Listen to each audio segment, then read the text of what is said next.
Tiredsville. The sun yawned as it rose over another day in Tiredsville. Sleepy rabbits rolled over in their burrows, pulled their ears over their eyes and dozed off again. Birds in the trees went zzz instead of singing the morning chorus. And in the house of the tiredest person in Tiredsville, nothing stirred. At 11 o'clock, the alarm went off, as it did every day at this time. A sleepy hand reached from under the bedclothes, pushed the snooze button, and then disappeared back under the covers, as it did every morning. "Just another 10 minutes," yawned a muffled, sleepy voice. Meanwhile, in another village, not a million miles away, Herman waited patiently at the bus stop, as he did every day around this time. He didn't know what number bus would arrive, but then he didn't really mind. As usual, he didn't have very much to do today, so he was happy with whatever adventure unfolded. Wherever the first bus is going, I'll go there today, he decided, as usual. It wasn't long before a big red double-decker bus appeared over the hill.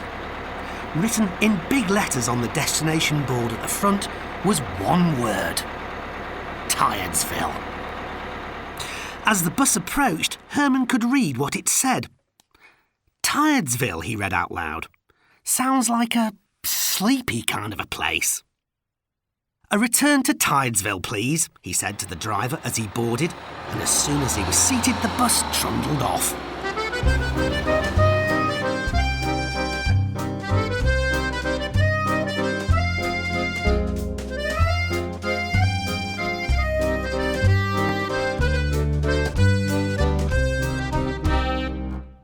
Meanwhile, in Tiredsville, the people who lived there were gradually waking up.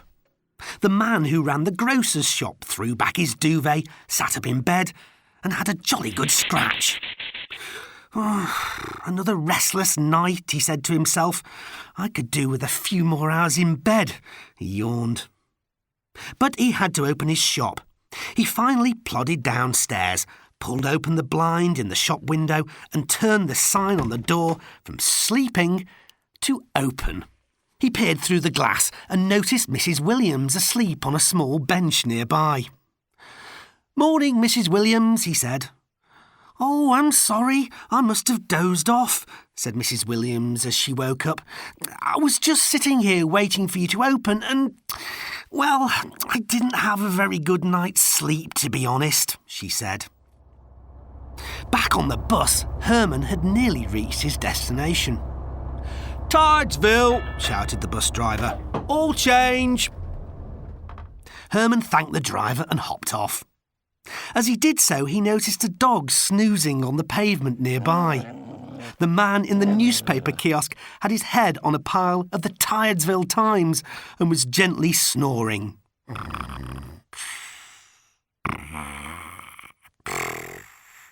"Excuse me," said Herman. The man lifted his head from the newspapers and blinked sleepily. I'm visiting Tiredsville for the day. Can you tell me what there is to do?" asked Herman. Go and see Chester," said the man. "He lives in a big white house just down the road," he continued. "He should be able to help you." And with that, he fell asleep again. As Herman walked towards the centre of Tiredsville, he couldn't help noticing that everyone seemed very, well, tired. The policeman directing traffic had fallen asleep in his sentry box. Not that it mattered, because the drivers in the cars waiting to be directed had fallen asleep too. A busker was sitting by the side of a tree, eyes closed, head resting on his guitar. Above him, a squirrel was curled up on a branch.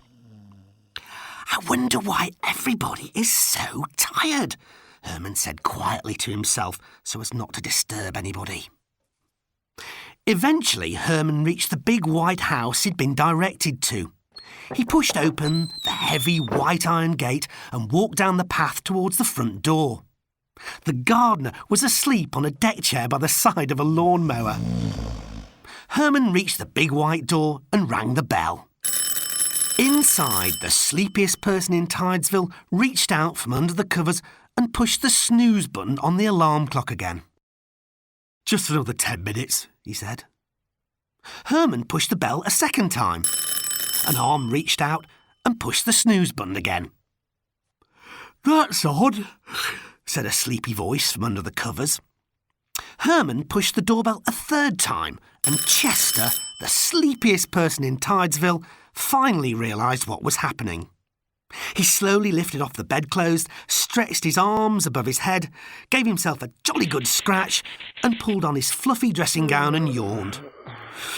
"I wonder who that could be," he said to himself, and plodded down the hallway towards the front door.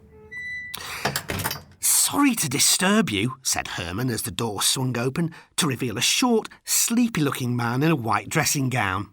His hair was sticking out in all directions. "That's OK," said Chester as he wiped sleep from the corner of his eyes. "I should be getting up anyway." He leant against the doorframe. "Maybe you'd like a cup of tea?" he said, and with that he closed his eyes and started snoring. Herman gently touched his arm. "Shall we sit down?" he said.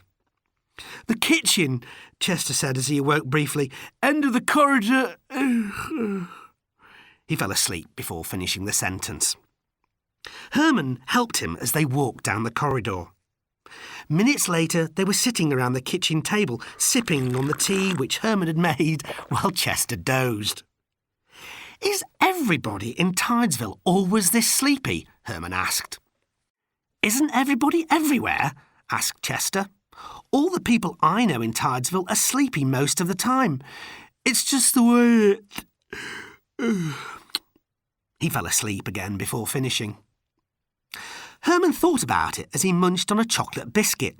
Something was definitely going on in Tidesville that was making everybody sleepy, and he had to admit all this yawning and snoozing was making him quite tired too. He left Chester gently snoozing by the pile of bourbons and walked down the corridor. He passed the bathroom and came to the guest bedroom. It was almost empty except for a huge tall bed covered in a giant fluffy duvet and soft feather pillows. "Maybe I'll just have a quick snooze before I set off exploring," thought Herman, and clambered under the covers. Within minutes he too was gently snoring. Some time later he woke up, yawned and scratched an itch on his back. He dozed off again. A few minutes later, he woke up again and scratched another itch, this time on his leg. "Funny," he thought to himself. Then he fell asleep again. Another few minutes passed before he was awoken, this time by an itch on his shoulder. "How odd," he said out loud. "I don't normally get itchy when I sleep." He had a thought. He pulled back the bedsheet and felt the mattress. It was thick and padded, but sticking out of the material were lots of little itchy bits of coarse hair. "Aha!" he said out loud. Herman went back to the kitchen, where Chester was still asleep on the kitchen table. "Where did you get your mattresses from?" Herman asked Chester when he finally managed to wake him. "From the same person as everyone in Tidesville," said Chester.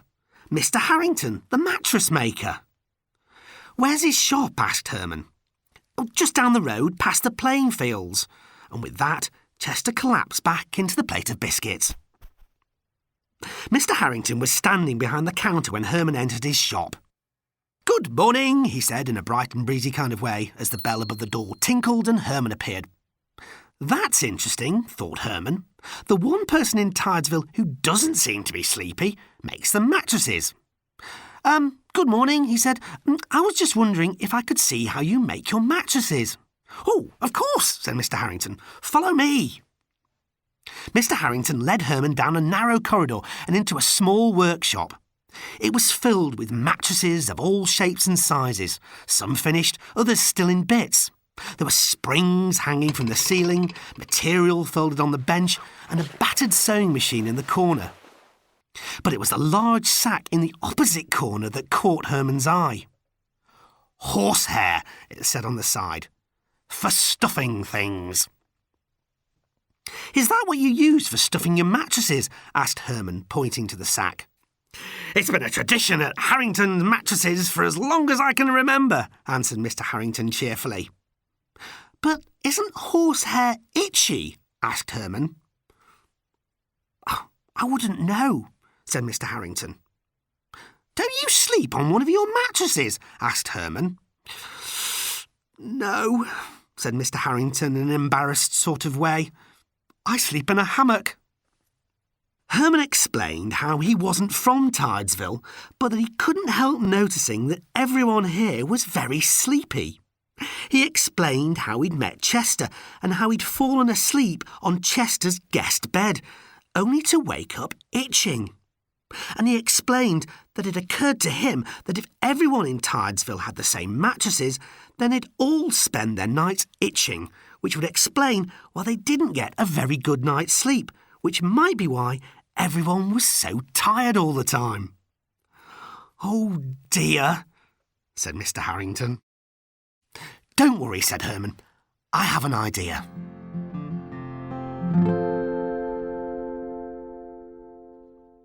A little while later, they walked into Mrs. Dingley's material shop.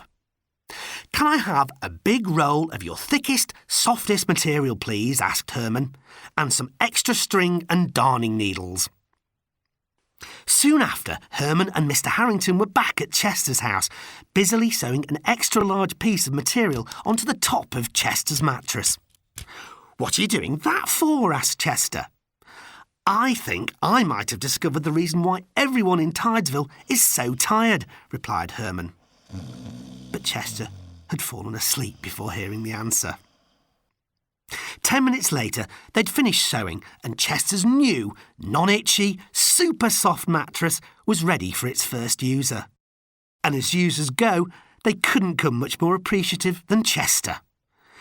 "If you're sure you don't mind," he said, as Herman tucked him in and pulled close the bedroom curtains, "I'll just have 40 winks." With that, Chester closed his eyes and immediately fell asleep. "I think," whispered Herman, "we can go now." As Herman and Mr. Harrington walked down Chester's path, they formed a plan. "I'll visit every single house in Tidesville," promised Mr. Harrington, "and sew some of Mrs. Dingley's softest material onto everybody's mattress." Herman agreed it was a perfect solution. "There'll be no more sleepless nights in Tidesville on my account," said Mr. Harrington. Herman looked at his watch. "Talking of nights, I'd better be heading home," he said. "Thank you for everything," said Mr. Harrington, warmly shaking Herman's hand as they stood at the bus stop. "My pleasure," said Herman, just as a big double-decker bus appeared from around the corner. "Sleep tight. I hope the bedbugs don't bite," he smiled as he clambered aboard. "Not through Mrs. Dingley's material, they won't," chuckled Mr. Harrington as the bus trundled off down Tidesville High Street.